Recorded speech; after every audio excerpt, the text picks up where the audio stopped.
Okay, this first video is just a bit of an introduction to the labour market and some of the key points regarding the labour market.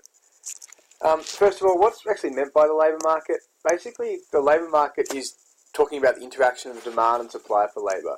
So always remember that the demand for labour comes from businesses and will increase when there's increased production or they need more workers. And the supply of labour comes from households. Australia has a deregulated market, or a decentralised labour market, which basically means that the government is not heavily involved in our labour market. The prices or wages are determined by demand and supply. If there's more demand relative to supply, then wages will go up. If there's more supply relative to demand, wages will go down. So, for example, if working conditions were poor in an industry, that can sometimes lead to a lack of supply because people don't want to work in that industry, and the wage will go up, just like when the supply curve shifts to the left. If you're in demand relative to supply, you get paid a lot.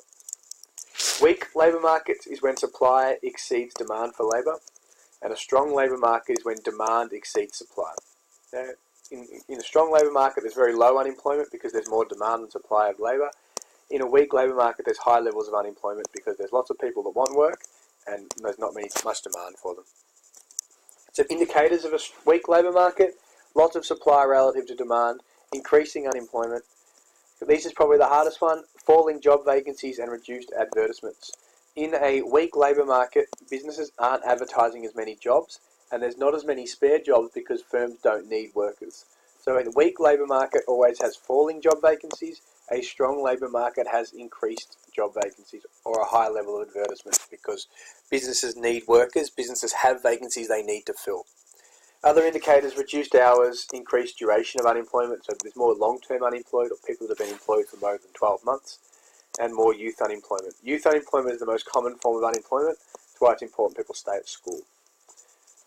Indicators of a strong labour market: high average weekly hours, low duration of unemployment, and increased employment growth, so there's more number of people employed.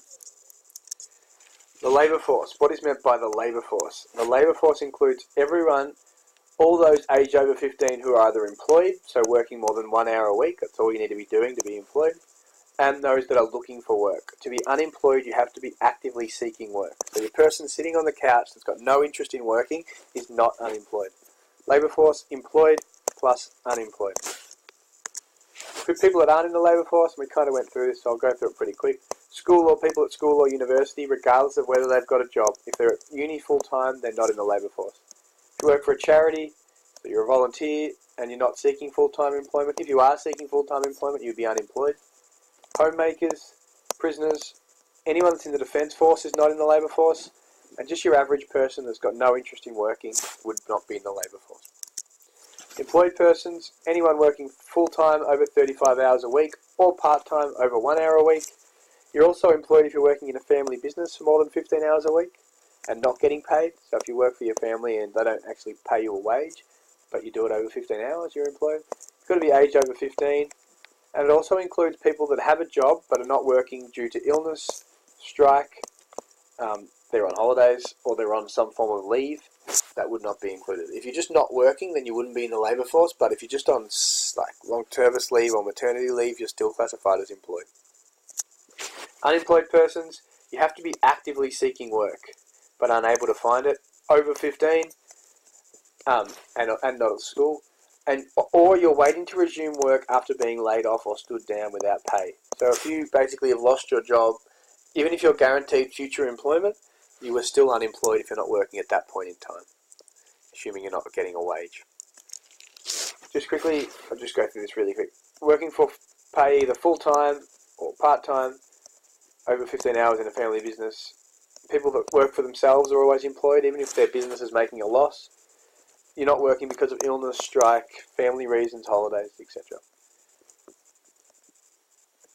None of that is new with the unemployed. What is the difference between the unemployment rate and the participation rate? Participation rate is looking, and if you get a question, what's the difference between the two, don't just define both concepts and think that's enough. You've got to explain the key differences between the two. So the participation rate measures the proportion of all people, you've got to express it as a rate, of all people aged over 15 years who are either employed or unemployed. Okay? Everyone that's part of the labour force as a percentage of those over 15, and all people over 15. Okay, if you get asked, don't say the participation rate is the employed plus the unemployed. You've got to express it as a rate. So it's the employed plus the unemployed, which is also the labour force, as a percentage of all of those of working age. It gives us an indication of the amount of people over 15 that actively want to work, regardless of whether they're in active employment. The unemployment rate is the unemployed divided by the employed plus the unemployed. So the labour force participation rate is a measure of the amount of people over 15 that want to work or are looking for work, whereas the unemployment rate is a measure of those that want to work, so our labour force is the denominator, that can't find active employment. Those definitions are really important. You've got to be able to explain the difference between the two. One's a measure of how many people want to work, are actively seeking work. The other is a measure of those that are actively seeking work, can't find it. And just finally, just two other ratios. Hidden unemployed or discouraged workers are all those that have given up trying to find work. They're classified as not in the labour force. Even though they're called hidden unemployed, they're not unemployed. And they may have given up due to past experience, family reasons, or not being suitably trained. A lot of hidden unemployed workers were structurally unemployed and then they gave up, so they became hidden unemployed. The other one is disguised or underemployed. Again, this is people that actually have a job. So again, they're not unemployed. They have a job, so they're employed.